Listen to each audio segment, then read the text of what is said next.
Olá, sejam bem-vindos ao programa Diversidade e Inclusão. Estamos aqui na TV Mon HD, canal 6 da NET Claro Montenegro. Você está no programa Diversidade e Inclusão. E eu sou Valdair Silva. Hoje eu vou conversar um pouquinho com o meu amigo Clóvis Domingues. A gente vai falar um pouquinho sobre a história que o Clóvis tem aqui para contar para a gente, da experiência que ele teve lá no ano de 1967, vivendo aí bem próximo ao que a gente está acompanhando hoje aí através das redes sociais, na TV, nos jornais, essa guerra lá que está acontecendo entre Iraque e Palestina. Mas antes de eu conversar com o Clóvis Domingues, eu vou dar um recadinho aqui dos meus apoiadores, que é o IMEC Supermercados, o IMEC aqui no centro da cidade de Montenegro, atendendo de segunda a domingo, ou de segunda a segunda, como queiram, Você pode cadastrar o seu CPF no programa IMEC+, o programa IMEC+, já vai lhe oferecer grandes promoções também, é um programa de promoções do IMEC, É simples, você só dá o seu CPF no caixa, a mocinha ali vai cadastrar o seu CPF e você já vai sair ali com desconto. Sicredi Ouro Branco com 2 agências aqui na cidade de Montenegro, a agência Centro aqui na rua São João e a agência Bairro Timbaúba na avenida Júlio Renner. Converse lá com a equipe do Sicredi, que você terá todas as informações relacionadas aí a financiamento, tudo que trata de economia. A equipe do Sicredi está lá para lhe orientar. A gente também tem aqui no programa Diversidade e Inclusão o Mestre do Frango Montenegro. Mestre do Frango é um delivery de grandes delícias aí, de frango, Tem várias opções para você escolher. Você chega lá procure lá na página do Mestre do Frango Montenegro no Instagram. Você vai achar todas as informações, o aplicativo, a forma de você pedir o seu pedido, de fazer o seu pedido. Você pode montar o seu combo lá, o combo do mestre, e as formas de como você fazer o pedido. Pode ser feito pelo aplicativo, pode ser feito pelo WhatsApp.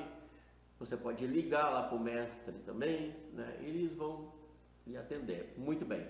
Então, sejam bem-vindos aí aos meus apoiadores, um grande abraço a todos e a você que está aí nos acompanhando. Então, vamos conversar aqui com o Clóvis Domingues. Clóvis, seja bem-vindo, Clóvis, ao nosso programa Diversidade e Inclusão. Boa noite, Valdair, obrigado pelo convite, obrigado às pessoas que estão nos vendo e nos ouvindo. Falar um pouco sobre o que aconteceu no passado, rapidamente fazer uma explanação. Eu fiz parte de um contingente da ONU que foi convocado. Falei certo, Cláudio? 1967, 67 foi a guerra, que eu participei. Eu estava lá no Egito na época. Mas eu ia falar rapidamente que a ONU foi criada em 1945, no final de 45. Sim, após a Segunda Guerra Mundial, Para promover a paz mundial, tentar organizar os países para terminar os conflitos, um conflito muito violento da Segunda Guerra Mundial, que a intenção era essa, que aparentemente não está se conseguindo muita coisa, a ONU, no fim, acabou não sendo respeitada mais. Por que não está sendo respeitada? Porque os países estão muito conflitantes. E eu então eu fiz uma inscrição, eu servia no Exército 66, e houve uma inscrição, e eu peguei e participei da inscrição. 5.000 soldados foram. Tu estava servindo em 67? Ou tu em 66 eu estava servindo, e aí eu fiz a inscrição para participar desse evento que iria para lá no outro ano, em 67. Então eu peguei e fiz a inscrição, eu e mais 5.000 soldados, oficiais de todo o Brasil, oficiais e sargentos, e soldados e cabos na região sul. E eu tive a felicidade de ser convocado e acabei fazendo um treinamento depois de janeiro e fevereiro aqui em Porto Alegre. E depois nós embarcamos lá para o Oriente Médio. E realmente era era bom, era legal, era conhecer outro mundo, né?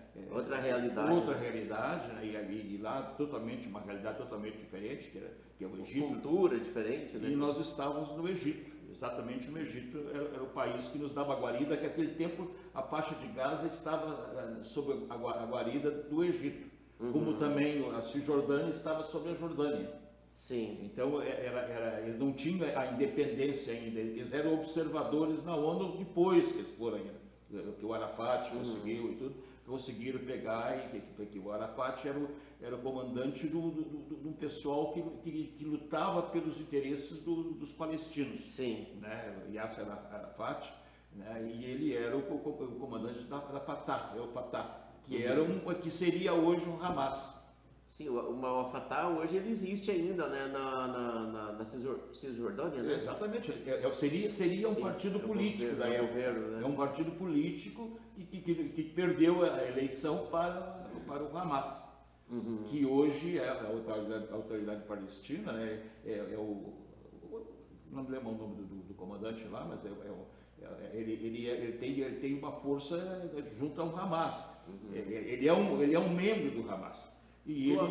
Mas conta um pouquinho para os nossos telespectadores, a guerra lá dos 6 dias em 67, né, ela começou por quê, Clóvis? Em função que aí o Nasser que pediu que essa tropa da ONU, a tropa dos Boinas Azuis, foram criadas, Forças de Emergência das Nações Unidas, States Nações Emergency Force, que foi criado especificamente para o Canal de Suez, para a região de Suez, para a região do Sinai, para fazer a separação entre as tropas da RAU, que é a República Árabe Unida, que era Jordânia, Síria,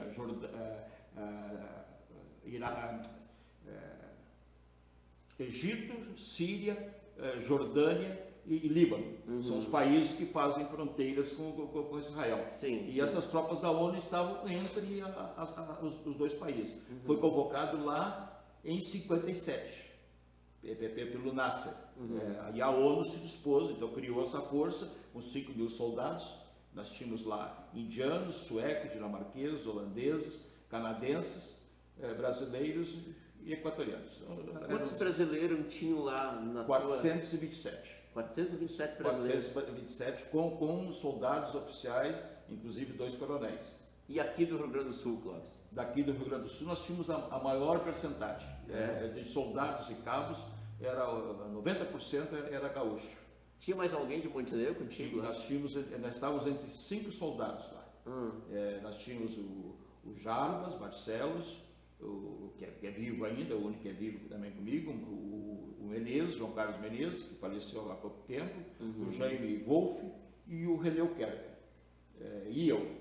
Então, hoje, quantos estão vivos hoje, Cláudio? Só está vivo eu e o Jarbas Barcelos. O Jarbas e você? Só nós dois. Quem tem menos idade dessa tropa que estava lá, tem 76 anos de idade. Bom, você que está aí nos acompanhando, né? Olha a história aqui com o Clóvis, a vivência, né, Clóvis? Exato. Viver uma realidade naquela época, né, Clóvis? Exatamente. O que te despertou para ir lá, Clóvis? Me diga. Em primeiro lugar, o espírito de aventura, né? Eu tinha 19 anos de idade quando estava servindo, né? E isso aí mexe com a gente, é uma oportunidade, né, de ir lá para o Oriente Médio. Eu sempre gostei muito de história, e também qualquer jovem gosta de viajar. E foi fantástico nesse sentido, porque foi na Itália, Espanha, Portugal, Grécia, Chipre, Israel, Egito, então Líbano, então uma infinidade de países nós tivemos oportunidade de conhecermos. Mas o mais importante, Valei, era a missão. A missão era nobre, era o que fazia a divisão para não passar. Nós ficávamos no meio, nós tínhamos fortes de fronteira, em toda a fronteira, entre Israel e o Egito. E a faixa de Gaza, para nem os israelenses passar para o nosso lado e nem nós passarmos, nem os egípcios passar para o lado de Israel. Passar para o lado de Israel. E nem as tropas da ONU também passavam. Nós estávamos na fronteira, mas do lado do Egito, a pedido do Nasser. Essas tropas eram uma missão de paz, então? Missão de paz, uma tropa de paz, uma tropa de observadores e ficavam permanentemente, dia e noite, com posto de observação, cuidando da fronteira. Mas... Eu vou te perguntar essa pergunta, não tem como não te fazer, né, Cláudio? Claro. Tu deve ter vivido experiências muito tristes lá, né? Claro que nossa, não tem como um programa tão curto assim a gente esmiuçar toda essa tua vivência lá, né? Mas qual foi a experiência mais triste que tu teve lá nesse teu tempo lá? O mais triste, né? O mais triste foi exatamente a guerra. Uhum. E nós fomos numa missão de paz, né? Saímos daqui com uma missão de paz e voltarmos íntegros para cá. Uhum. Assim saiu todos os batalhões que tiveram do Brasil lá, tiveram 9 batalhões antes de nós, e nada aconteceu de excepcional. Morreu também soldado lá, mas nada assim tão violento como passar uma guerra. E em 67, o Nasser, que tinha pedido as tropas da ONU lá, ele pegou e pediu que se retirasse as tropas da ONU, que ele ia começar uma beligerância com Israel. Não só ele, a RAU toda, a República Árabe Unida, que era a Síria, a Jordânia, né? O Líbano e o Egito. E ia começar. Então, estava preparado para a guerra. E nós também estávamos preparados para sairmos de lá. Nós tínhamos um mês para sair. Os canadenses tiveram 24 horas para sair. Os canadenses eram considerados espiões pelo Egito, sim, né? Sim. Poderiam transferir informações de localização, questão de aviação. Claro que naquele tempo não tinha nem satélite, né?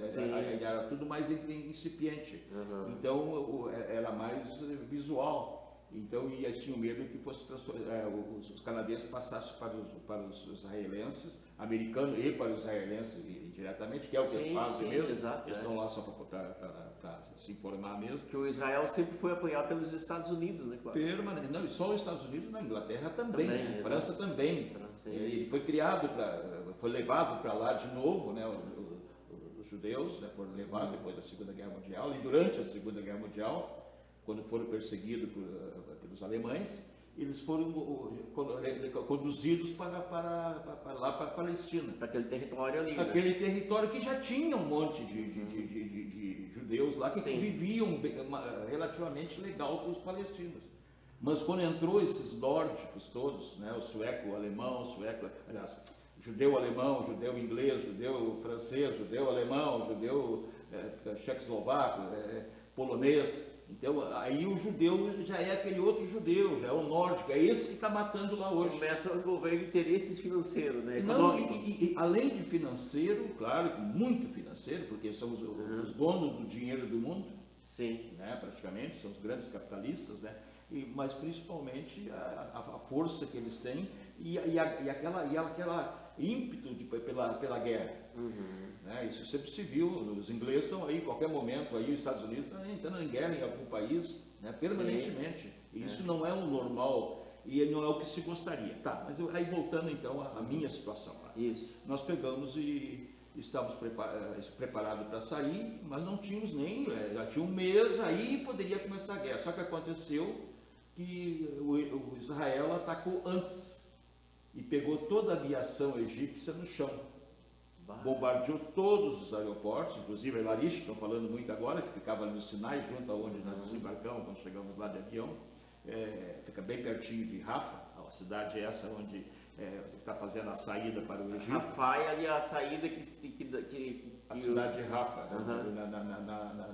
sai da faixa de Gaza, né? Exatamente. Dá acesso ao Egito. Dá acesso ao Egito e ao deserto do Sinai. Aquele tempo não tinha nada, era tudo Egito. Mas a faixa de Gaza era bem específica. Começava em Rafa, na cidade de Rafa, Khan Yunis, que é no meio, e depois Gaza. Entende? Mas tudo próximo, porque ela é uma faixa de terra de 6, 7 quilômetros de largura entre o mar e Israel, e de comprimento 80 quilômetros, 90 quilômetros. Então é a distância que tem. E ali nós estávamos andando, tinha liberdade, nós viajávamos, andávamos, era tudo muito bom. Entende? Claro que a saudade de casa. Aí estourou a guerra. Dia 5 de junho eu saí de manhã cedo com o capitão e fomos a Gaza. E quando nós estávamos no caminho para lá, estourou a guerra, mas nós já tinha passado em Khan Yunis, que é a cidade onde Israel abriu a brecha. E aí atacou em Gaza e atacou em Rafa. Atacou. Essa missão que atacou foi aérea? Aéreo. Ali eles abriram cabeça de frente, aí com tanques e carros de combate, porque ali era o forte dos combatentes, era já os fedaim, que eles chamavam, né, que era o pessoal da El-Fatah. Né, que é hoje esse Hamas. Porque lá o que tinha de mais importante para os palestinos, e o pessoal não quer dizer isso, não querem ouvir isso, mas isso é real, já na época, em todos os tempos, o inimigo deles é Israel. Aquele povo ali tem uma inimizade ao limite. Histórico, né? Histórico. A estátua mais importante que tinha lá em Gaza, não deve ter mais, porque já deve ter derrubado agora, os judeus já derrubaram, os israelenses já derrubaram, era a estátua de Dura, uma estátua grande, onde um homem apontava um militar palestino, mas não era um soldado, porque a Palestina não tem soldado. Quem tem soldado era o Egito. Né? Eles têm essa força aí do Hamas, aí, que é uma força paramilitar. Mas a Palestina não tem um exército. Não tem um exército, porque Israel não deixa formar. Sim. Israel não deixa formar nada, não entra um prego lá na faixa de Gaza que não passe pelo crivo dos israelenses. Não é nem do Egito, é do Israel. Nas duas fronteiras, tanto da fronteira do Sinai, que não é dele, mas ele lá, num acordo com os egípcios, ele quer pegar uma fronteira estreita, de 6, 7 quilômetros entre o mar e Israel. Ali é do Egito, do outro lado, mas do lado da faixa de Gaza, quem controla é os israelenses. Na época, quando está em paz. Quando estava em semi-paz. E depois eles tinham passagem de Gaza e tudo, porque eles tinham uma convivência de gente trabalhada lá de Israel. Mas, voltando à guerra, aí estourou a guerra. Eu estava eu e o capitão Isaías, e nós tínhamos foi segunda-feira, 5 de junho, de manhã, 7 horas da manhã. Eu saí às 7 horas lá do quartel, na saída lá de Rafa, e fomos a Gaza. Queria lá no headquarter, lá tinha o quartel-general das tropas da ONU, né, que tinha, cada país tinha um coronel representando, tinha generais e tudo, então era uma outra situação. E nós fomos para lá, mas chegou na metade do caminho lá, deu um problema lá na minha viatura, e o capitão pegou carona e eu fiquei trancado um pouco além da cidade de Khan Yunis, aonde Israel abriu a guerra. Sozinho? Fiquei sozinho ali, mas não tinha nada, não tinha guerra. E ali nós andávamos normal, entende? Ali não tinha problema nenhum, nós andávamos com viatura para tudo que é lado, sem problema nenhum. Um soldado, 2 soldados dentro da viatura, e eu estava com o capitão, não tinha, o capitão nem, não é porque estava com o capitão não chorava depois desesperado. Mas aí nós pegamos e eu fiquei ali, esperando, e daqui a pouco começou o bombardeio em cima da cidade de Khan Yunis. Mas naquele tempo não era como hoje com foguetes, não existia foguete. Existia artilharia violenta e aviação violenta. Entende? E aí eles bombardearam todos os aeroportos egípcios, e da Jordânia, e da Síria, então os países árabes ficaram sem aviação. E os tanques e carros de combate, os próprios aviões israelenses já bombardeavam também. Entende? Eles tinham, só aviões, o Egito tinha 500 aviões, MiG, de última geração. E F-5 também, o avião francês, o Mirage na época, Mirage, né, o avião de guerra que eles tinham, e eles foram tudo bombardeado no chão. Que era o que tinha de mais moderno, né? O que tinha de mais moderno, eles compraram dos franceses, porque eles tinham poder e tinham relação boa com os franceses depois da guerra. Depois que terminou a guerra e tudo, eles tiveram uma relação boa. E aí eles estavam bem armados. Mas como numa guerra no deserto, se tu não tiver aviação, tu não tem força nenhuma. Porque não tem como, hoje, como é que o Hamas está se mantendo hoje, numa época moderna? É com túneis embaixo da terra. Né? Que só bota a cabeça para fora, atira. Isso já o vietnamita já fez com o americano lá no Vietnã.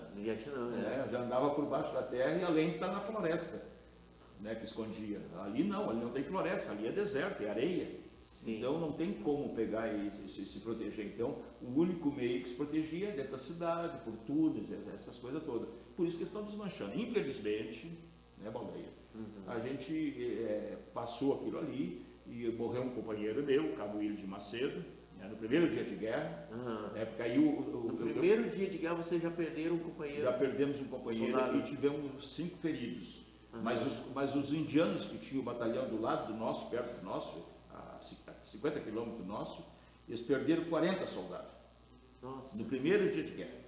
Eles tentaram defender posições, entende? Porque aí eu tentava defender posição para valer, e aí o judeu estava muito bem armado, né? Pegaram e atiraram indiscriminadamente, e foi uma mortandade.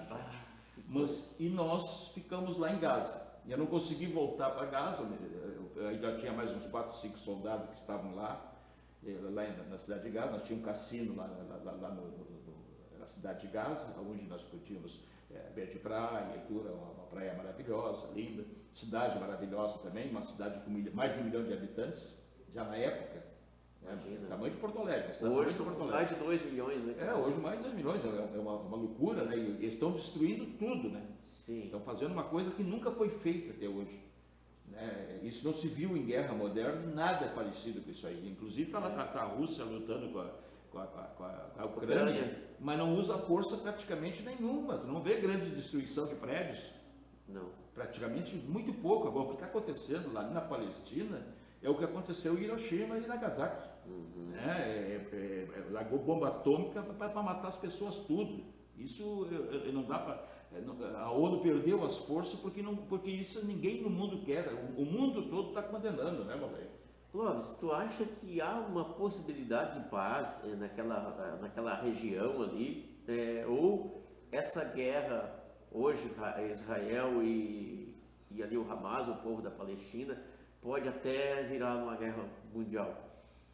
Tem muita gente falando isso. Eu não acredito em guerra mundial por causa daquilo ali. Por que não acredito? Porque para mim, na minha visão, a intenção do americano, com 2 porta-aviões lá, e todo o aparato que Israel tem, só tem um objetivo, é pegar o Irã.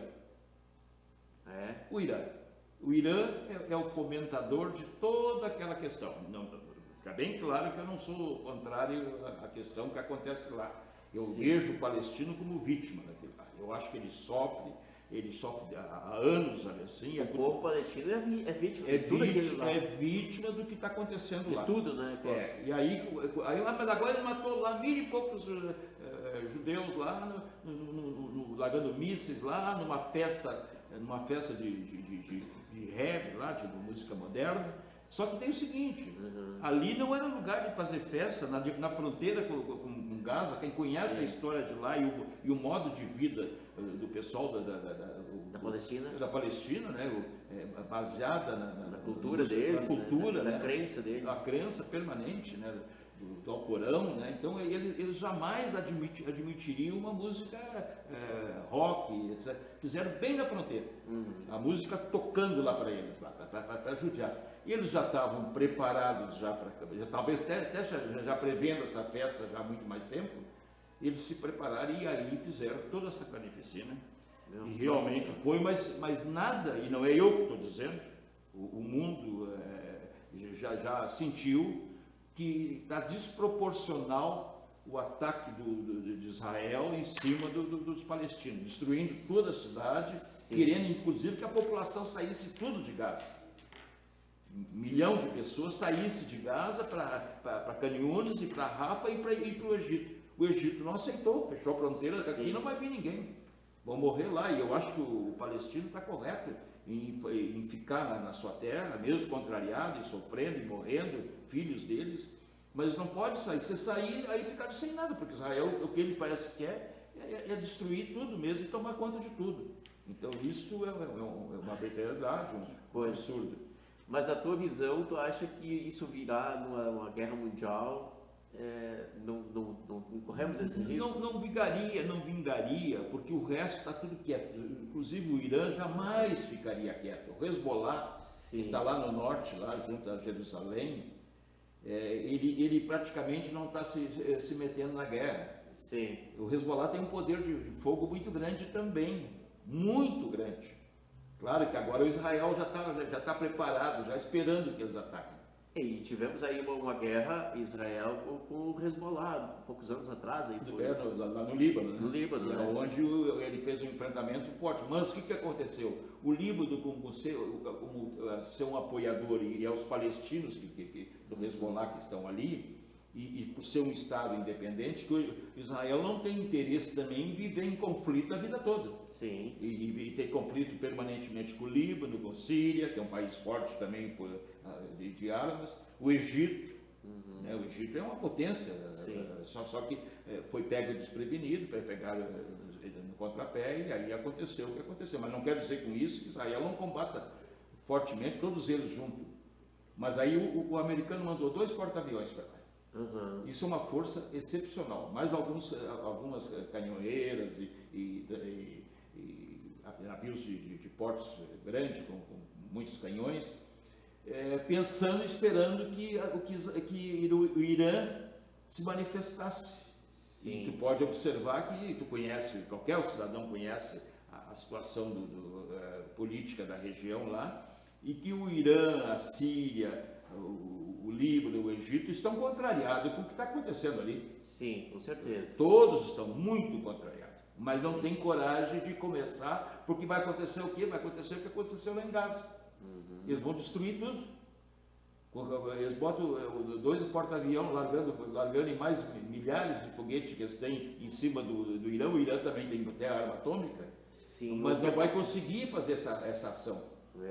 Não tem nem como largar a bomba atômica. Largar a bomba atômica é capaz de explodir lá em cima e deixar cair em cima deles lá mesmo. Porque eles não vão deixar, eles estão tudo super preparados. É a minha visão. O Israel tem um dos exércitos mais bem preparados do mundo, né? Isso. Além de estar preparado, tem todo o aparato, toda a sustentação por parte do inglês, o americano, o francês, né? O alemão, está tudo do lado dele, e com todo o aparato do ar, que é satélite, tudo observando cada movimento que eles estão fazendo. Tecnologia alta. Agora, como é que o Israel, com todo esse preparo militar, né, deixou acontecer o ataque lá no dia 7 agora? Pois é impressionante, né, Valdeir? Nós temos 3 minutos, viu, Valdeir? Só para você saber.